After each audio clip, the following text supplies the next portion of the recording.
Bueno, shalom, shalom. Y continuamos entonces con nuestro estudio semanal de los Mishpot.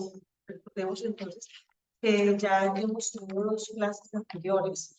Tuvimos la introducción. Vamos a mirar acá un momento. Vamos a hacer como un pequeño recorderis de lo que estuvimos viendo. Vamos a mirar. Y después, la semana pasada, estuvimos mirando los tres mismos que aparecen en el centro, en el libro de Bereshit, de Génesis. Y hoy, con el favor del Eterno, estaremos mirando las 20 mismos que están en la Parashá Bo. Entonces, vamos a ver algunas cosas así, pero muy rápidamente. Si usted no ha visto los dos estudios anteriores, pues le recomiendo que vaya a ellos, donde usted va a encontrar el significado de los spots, lo que es necesario, cómo se clasifican los spots. Muy interesante que nosotros podamos estar estudiando, sobre todo aquellos que hemos venido a la Torá. Entendemos que nosotros tenemos la obligación de estudiar el Eterno hecho en su palabra, porque si bien hay algunos mismos que en la actualidad no están vigentes, no se pueden realizar los relacionados con el templo, los relacionados con los coanín, con sacerdotes. De todas maneras, nosotros sí tenemos que mirar qué es lo que el Eterno nos ha dicho. La semana pasada antes estuvimos mirando acerca de dónde íbamos a tomar estos mismos. Les aconsejo que vayan, lo miren. Ustedes se van a dar cuenta de la explicación que vamos a tener acerca del Tarjan Spot, los 613 mandamientos. Estuvimos mirando. Esta es la forma en la que podemos analizar el libro del cual vamos a estar haciendo el análisis de los mismos. También les dejé en la semana pasada un enlace donde ustedes van a encontrar los 613 misbot relacionados entre ellos. Bien interesante. Vimos entonces esos primeros tres misbot que están en el libro de Génesis de Bereshit. Y hoy vamos entonces a ver, vamos a procurar estudiar 20 misbot que están en el libro de Shemot o Éxodo. En la Parashá Bo. Vamos a mirar la Parashá Bo y vamos a ampliar para que ustedes puedan leer juntamente conmigo de lo que estamos hablando. Bendito sea el nombre eterno. Ahí está. Espero que ustedes puedan verlo bien. A ver, vamos a ampliar un poquito más. Eso es. Listo. Aquí está. Tenemos entonces en Shemot, en este libro de Shemot, tenemos en la Parashá Bo, tenemos 20 misbot. ¿Cuáles entonces? Tenemos 9 que son performativos, es decir, que son de hacer. Y si todavía no entiendes que son performativas, tienes que ir al video introductorio donde explicamos todo esto. Y 11 que son de carácter prohibitivo, es decir, de no hacer. Vamos entonces a ver la misma número 4. Estamos yéndonos parashá por parashá. Entonces, la misma número 4 es un mandamiento que está relacionado con el Sanedrín, con el Beis Din, está relacionado. ¿Cómo lo sabemos? Pues también lo explicamos creo que fue en el estudio anterior, donde estuvimos hablando acerca de qué significan como esas letras que nos vamos a encontrar al lado de los mandamientos de cada mitzvah. Entonces, cuando está el Beis-Din, el Sanedrín en pleno. Entonces está en Shemot, en Éxodo 12:2, donde dice, este será para ti el principio de los meses. ¿De qué está hablando el Eterno? Eso quiere decir que nosotros tenemos unos tiempos que son muy específicos. ¿Cuál es ese principio de mes? ¿Cuál es ese Rosh Chodesh? Pues está relacionado cuando el Eterno le está diciendo a nuestro pueblo va a salir ya de Misrayim. ¿Cómo va a salir de Misrayim de Egipto? Le dice, este día en el cual yo los estoy sacando a ustedes va a ser el principio de los meses. Es decir, que cuando el Eterno dice, inicia primavera, Aviv, inicia primavera. En el inicio de primavera, bíblicamente, es el principio de los meses.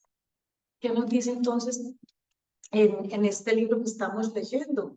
Aquí en este taller de Misbot, nos dice, la esencia de esta misbah es una misbah que dice, es para el Beis Din, para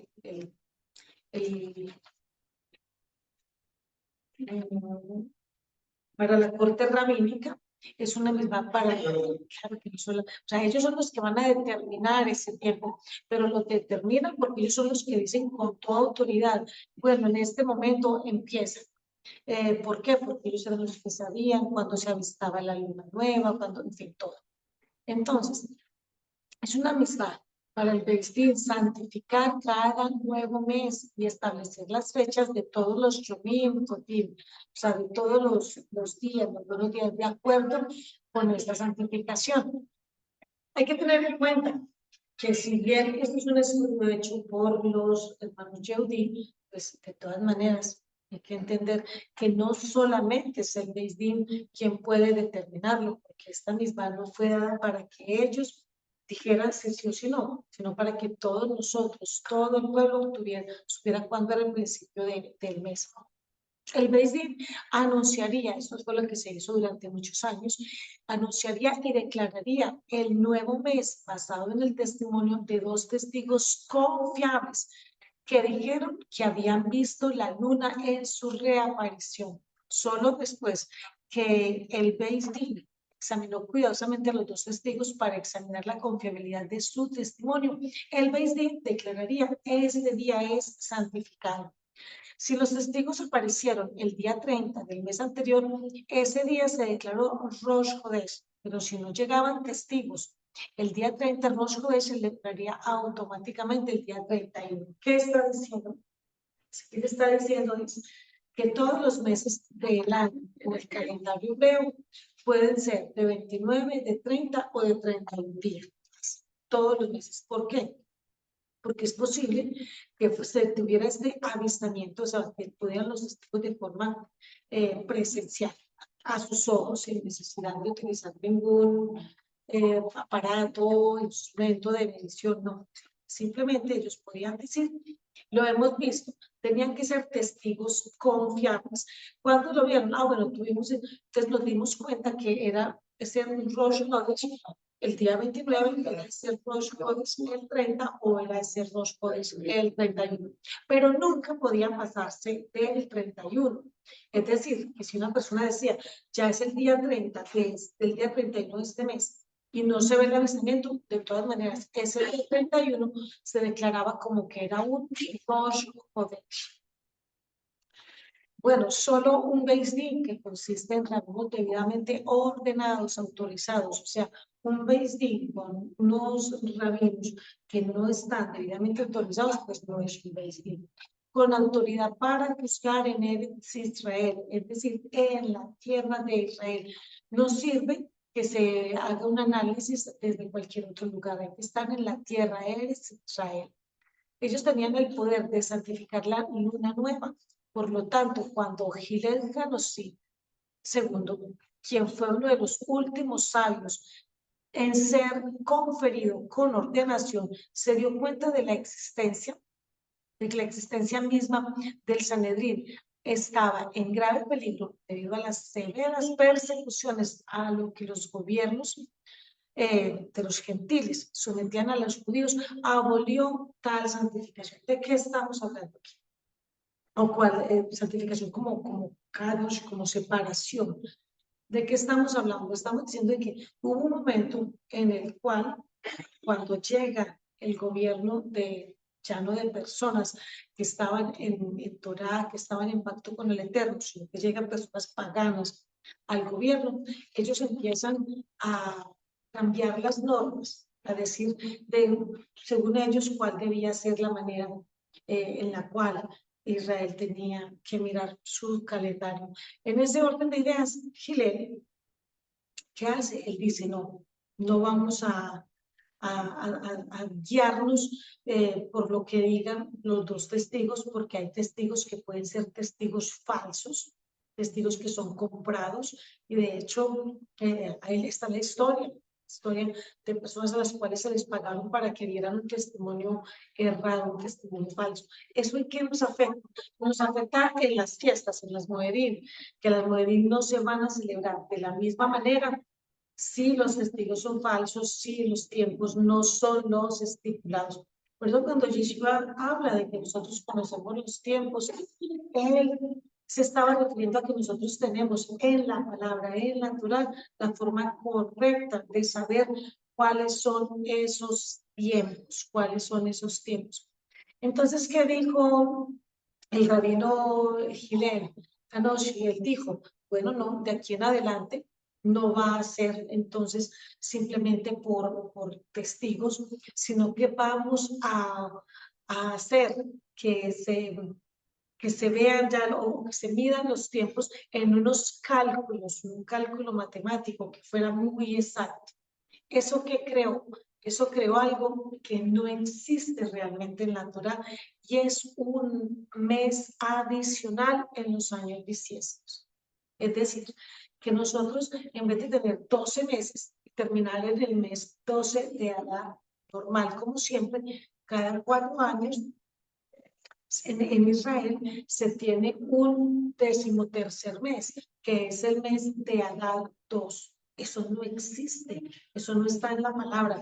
Esto fue un invento que en su momento pudo haber sido algo bueno, no sé, no puedo juzgar si fue bueno o si no, pero en este momento eso hace que las fiestas y todos estén, digamos, como corrido, tocado, cambiado, intercalado. O sea que ahora hay que tener mucho cuidado porque nosotros perfectamente estamos entrando en un tiempo en el cual hay fiestas que se están celebrando en los momentos que no son a causa de tener un mes 13 que es el de Adar 2. Eso después, con más calma de pronto miraremos lo que es este mes de Adar 2. En este momento, el momento de estar haciendo esta grabación, nosotros estamos en el mes de Adar 1. En el mes de Adar 1, donde se celebró un Purim Catán, como un pequeño Purim. Y luego en Adar 2 se celebra Purim. Esto no tiene lógica, porque en este momento nosotros no podemos decir que primavera, que Aviv o Nisan, es el nombre babilónico, que Aviv es para este año 2024, es en el mes de abril. No, primavera, es en primavera. Y el padre fue muy claro cuando dijo, nosotros tenemos los moedim de primavera y los moedim de otoño. Esas son cosas que no se pueden modificar. Vamos a continuar entonces. Mira, aquí tenemos la misma 5, es un mandamiento performativo, que también está relacionado con el Beit Hamidash, es decir, con el templo, relacionado con el templo. Entonces, esta misma, nosotros en este momento la podemos cumplir. No, es una amistad que no se puede cumplir. ¿Por qué? Porque está relacionado con el Beit Hamikdash, con el templo. Y si no hay templo, pues no hay forma de cumplir esta amistad. ¿Qué dice la amistad número 5? Está en Shemot, en Éxodo 12:6. Dice, y toda la asamblea de la congregación, de Israel lo matará en la tarde. ¿De qué está hablando? Está hablando del cabrito o la oveja sin defecto que se sacrificaba en la tarde del 14º día de Nisan, que es el mes de Aviv. Es decir, empieza el mes de abril, 14 días después del mes de Aviv es el día en el cual se mata el corderito o se mataba. En este momento, ¿esa misma está vigente? No, no está vigente porque no tenemos el templo. Si no hay templo, no hay forma. Las personas que dicen, nosotros queremos empezar a matar el corderito, porque queremos hacerlo como está la palabra. Sí, pero está ligado al templo. Aunque esté escrito, no se puede hacer. Entonces dice, en esencia, es una misma sacrificar ritualmente un macho cabrío o oveja sin imperfecciones dentro de su primer año, en la tarde del 14º día de Nisan o Aviv. Este acto se realizará en el templo de Hamidash. Este sacrificio se conoce como el Korban Pesach. En este momento, Korban Pesach se puede realizar, no se puede realizar Korban Pesach porque no tenemos templo. Así de sencilla es la situación. Bendito sea el Padre. Vamos a continuar entonces. ¿Dónde está? A ver.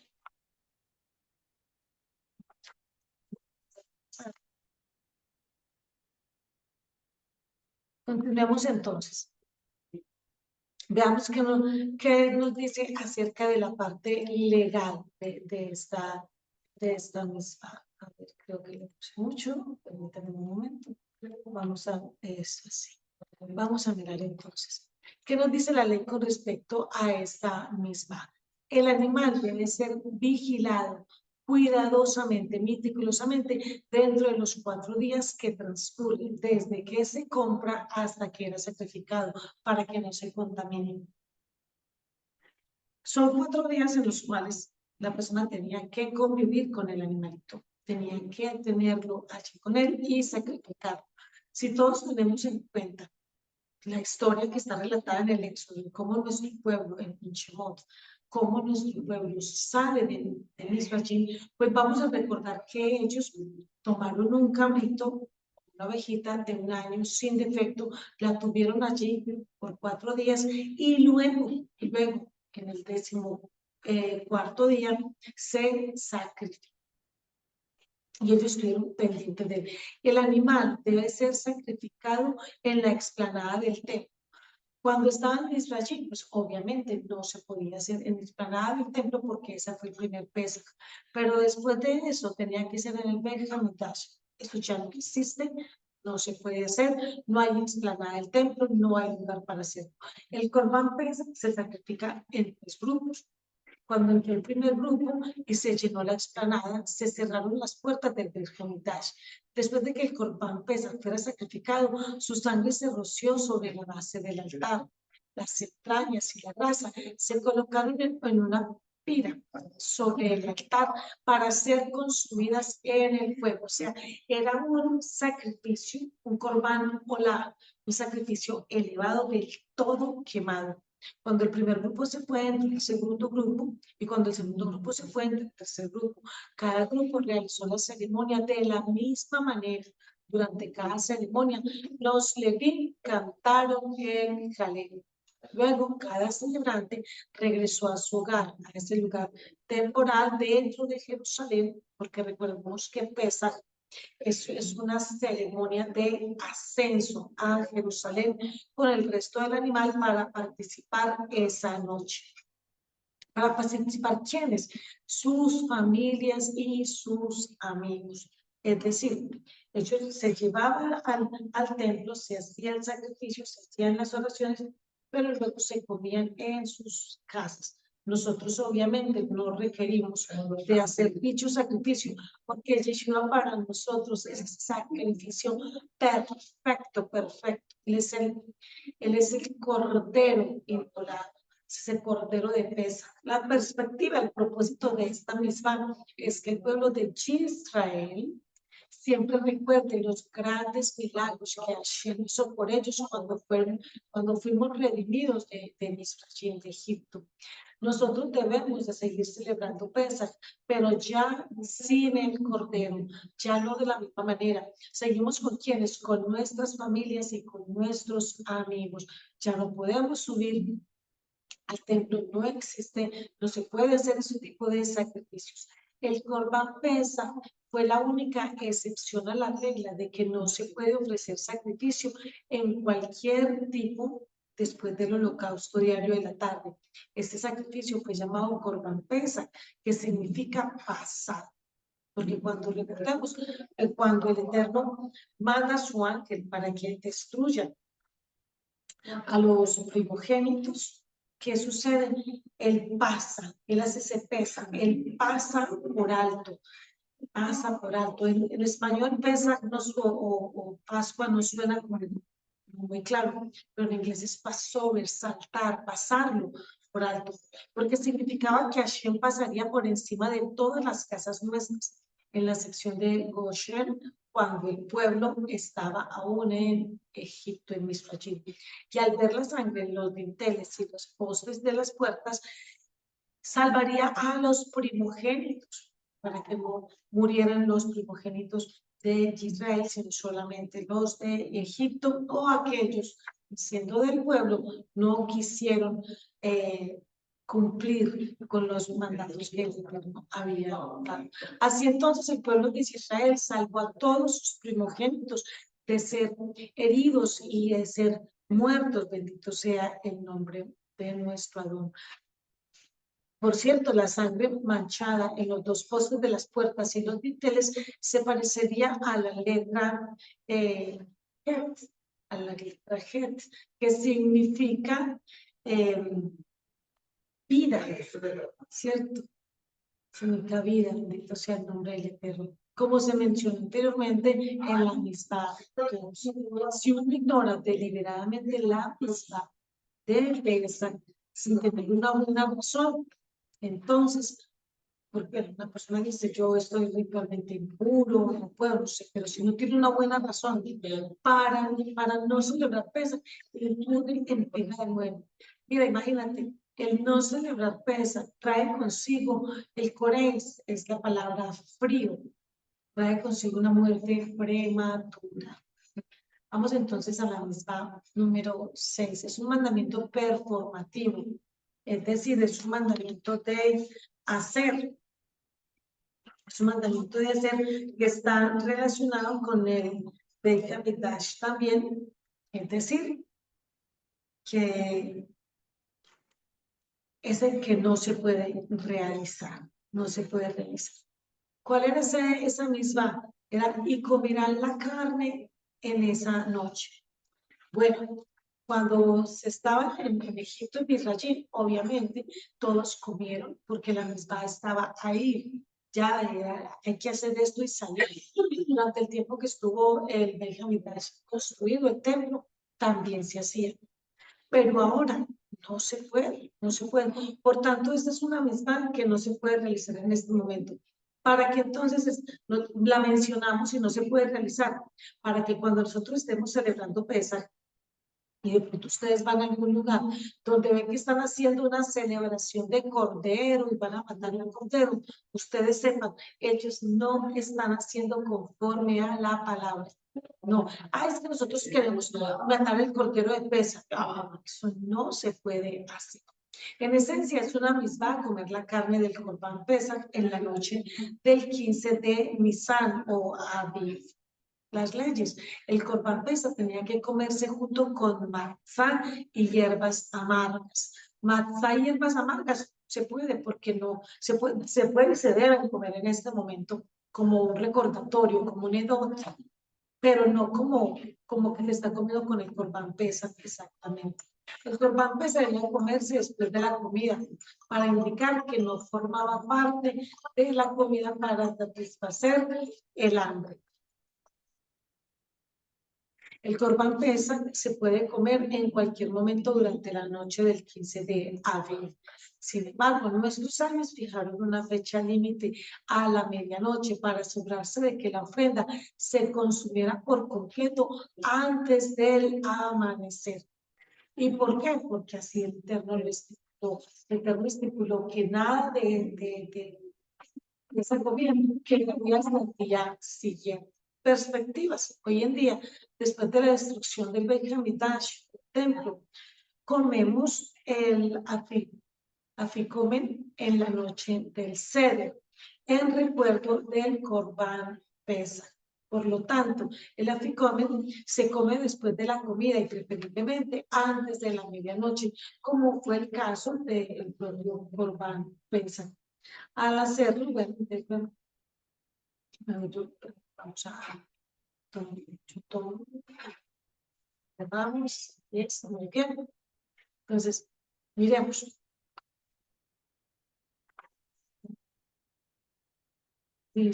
A ver. Bueno, cuando nosotros estamos haciendo todas estas fiestas, estas movimientos, de alguna manera nosotros nos vamos ensayando para cuando venga Yeshua y nosotros podamos celebrar. Bueno, nosotros no vamos a celebrar pesas de la misma manera, porque cuando Yeshua venga, definitivamente hay muchas cosas que van a cambiar, que se tienen que cambiar cuando Él vuelva nuevamente.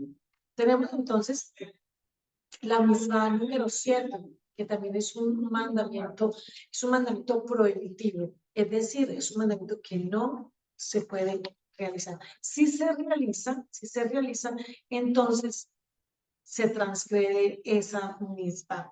Igualmente, ese es un mandamiento que está relacionado con el Beit HaMikdash, con el templo, y por tanto, pues no se puede cumplir. Para los que piensan que de pronto pueden cumplirlos de forma caprichosa, pues no se puede cumplir.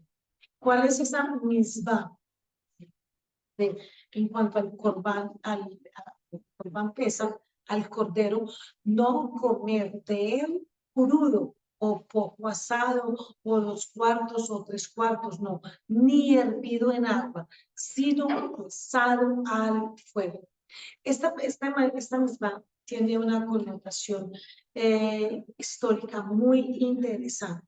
En esencia, está prohibido comer la carne del Corban Pesa cruda o cocida, pero solamente se podría consumir asada al fuego. Es decir, lo prohibido es que se coma medio asado, poco asado, hervido en agua. No, había que comerlo completamente asada al fuego. ¿Cuáles son las leyes del Corban Pesa? Tenía que estar completamente asado, de lo contrario estaba descalificado, y cualquiera que comiera de él tendría que ser castigado con latigazos. La perspectiva, la razón por la cual, y esto es muy importante, el Corban Pesa tenía que comerse específicamente asado, fue porque un cordero asado era un plato real. Escuchen esto, era un plato real, del cual no se permitía participar a los esclavos. Es decir, que cuando el pueblo de Israel estaba recibiendo del Eterno la orden de comer un cordero asado, ellos estaban entendiendo que el Padre Celestial les estaba dando un trato real. Recordemos que está escrito que más nosotros somos un pueblo que somos, no somos reyes, sino que pertenecemos a un reino.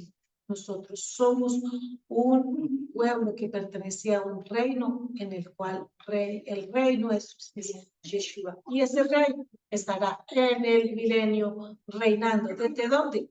Desde Israel, desde la santa ciudad de Jerusalén. Entonces esto para nuestro pueblo fue muy importante porque ellos se dieron cuenta que tenían muy especial trato de parte del Eterno. El Eterno le estaba diciendo, ustedes no son esclavos, ustedes van a comer como come la realeza. Y eso cambiaba totalmente la connotación de la esclavitud. La esclavitud no podía participar de un asado. El asado solamente era un asunto real, no podía participar de carne que estuviera asada. Por lo tanto, cuando nuestro pueblo Israel se da cuenta que pueden consumir ese tipo de... En ese momento ellos empiezan ese proceso de liberación en sus mentes. A ellos se les ordenó participar de este plato para marcar su nueva vida, para marcar la libertad a la cual el Eterno los estaba llamando. Bendito sea el Padre Celestial. Vamos entonces con la misbah número 8. O sea, el Eterno. Vamos con la misbah número 8. Esta misbah número 8 también es una misbah, un mandamiento prohibitivo, que está también relacionado con el Beit HaMikdash y está también relacionado con la cena de Pesach. que es, y la consagración o la dedicación que se hace de ese Corbán Pesaj al Eterno y no se le puede dar a cualquiera. ¿Qué dice esta misma? Está en Shemot 12:10, dice, y no dejarás nada de él permanecer hasta la mañana. ¿De qué está hablando? Está hablando aquí de convenio, de un pacto que se está con el Eterno. La esencia de esta misma está prohibido permitir que la carne del Corbán Pesaj permanezca hasta la mañana del día 15 del mes de Aviv, que es el mes de Nisan. Aviv es la palabra primavera, que es el primer mes. Nisan es la palabra o el nombre babilónico que se le dio a ese primer mes. Leyes. En el caso de la carne del Corbán Pesaj, no se come, en el caso que la carne del Corbán Pesaj no se coma completamente el día 15, debe quemarse el día 16 de Aviv de una forma total y solo durante ese día. Es decir, que la comida que se consume en Pesaj es un alimento que no debe quedar hasta el día siguiente. Lo que se prepara para Pesaj es una comida que solamente es de ese día y no queda para el día siguiente. ¿Por qué? Porque no es una comida que la vas a comer en cualquier momento, no. Esto es una misma edot, esto es un recordatorio. Y el recordatorio se hace en honor a Yeshua, recordando lo que Él hizo por nosotros. De ahí que cuando nosotros en Pesaj recordamos estas palabras que dijo Rav Shaul, el apóstol Pablo, cuando está citando a Yeshua en ese último momento de la cena, donde parte el pan y toca el vino y dice que tomemos esa copa, comamos ese pan y que lo hagamos en memoria de Él. Y que cada vez que hacemos este mismo recordatorio, el recordar su muerte, nosotros estamos exaltando su memoria, pero hay unas connotaciones particulares. No se puede hacer de cualquier manera, ni se le puede dar a cualquier persona, sino solamente a aquellas que están en pacto que estamos en pacto con el Eterno. ¿Cuál es la perspectiva de esta misma? Quien transgrede esta misma y deja, en el caso de la carne, del Corbán Pesaj, lo deja, o la cena como tal, la deja hasta el día siguiente y deja, no es castigar con latigazos. Esto se debe a que está conectado con un mandamiento performativo, como se dice, además en el mismo versículo, el mismo pasuk. Y lo que queda hasta la mañana debe ser quemado en el fuego. Es decir, no se debe dejar nada, pero sí se deja, hay que quemarlo en el fuego, pero no se debe consumir. Y tenemos una regla que dice que quien viola un mandamiento prohibitivo que está conectado con un mandamiento performativo, no se le den latigazos. Bendito sea el nombre del Eterno, que nos permite ir entendiendo su palabra. Vamos a continuar entonces. Vemos entonces la siguiente misma. Vamos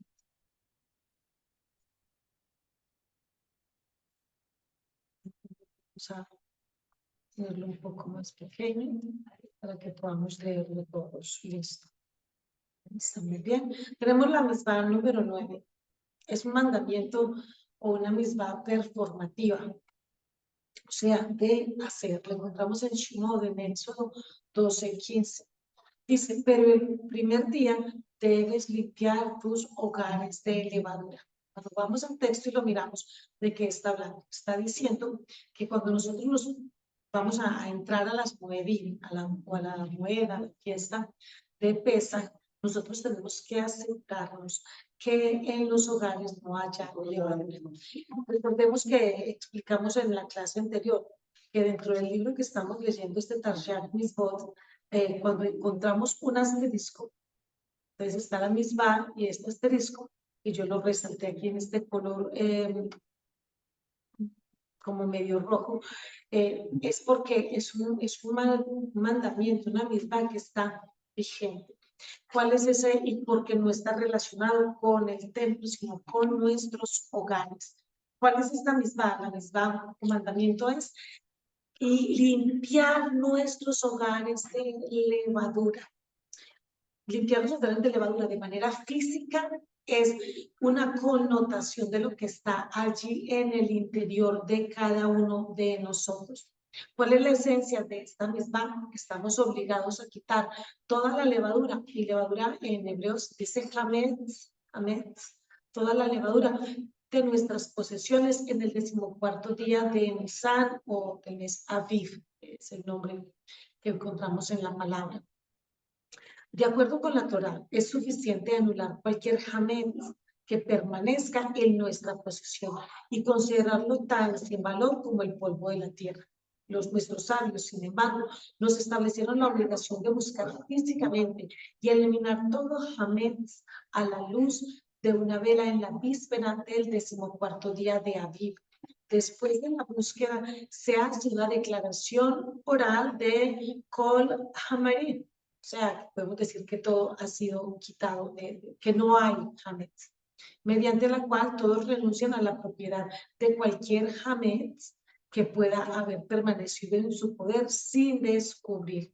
A la mañana siguiente, antes del final de la 5ª hora, todos los hametz descubiertos durante la búsqueda deben ser completamente destruidos. Es costumbre quemar el hametz. Sin embargo, uno puede destruirlo desmoronándolo o esparciéndolo a los vientos. Inmediatamente después de la quema del hametz se recita una declaración final de repudio, es decir, uno dice que no hay nada, solo con una redacción ligeramente diferente a la primera declaración citada la noche anterior. ¿Cuál es la perspectiva de esta misma? Dicen nuestros sabios, instituyeron la costumbre de vender el hametz debido a Pesach a un no judío durante la duración de Pesach. De esta manera, un yehudí que tenga grandes cantidades de hametz puede evitar halajicamente una pérdida financiera al transferir temporalmente la propiedad a un no judío durante Pesach. Bueno, la misma es no tener en casa, entonces nosotros podemos retirar todo eso, pero más allá de que fuera de nuestros hogares, no tener hametz, realmente lo más importante es que nosotros aprendamos a no llevar una vida leudada, no llevar una vida llena de hametz, donde afuera estamos llenos de apariencias, nos vemos como muy buenas personas, como muy bellos, pero resulta que en nuestros hogares, en nuestras casas, estamos absolutamente desconectados, por decir algo, ¿no? Para quitar el hametz realmente de la casa, no solamente es quitar lo físico es algo muy pedagógico que el Eterno utiliza para que nosotros podamos comprender el mandato. Bendito sea el nombre de nuestro Adón Yeshua. Bueno, voy a dejar por acá este estudio de Mismot para poder responder algunas preguntas. Vamos entonces a dejarlo hasta la misma número 9. Vamos a la número 9. Quedamos entonces de iniciar en la misma número 10. Bendito sea el nombre del Eterno que nos permite llegar a este momento para estudiar su palabra. Bendito sea el nombre de nuestro Yeshua HaMashiach por su amor y por su bendición. Gracias a Dios Padre Celestial. Amén y amén.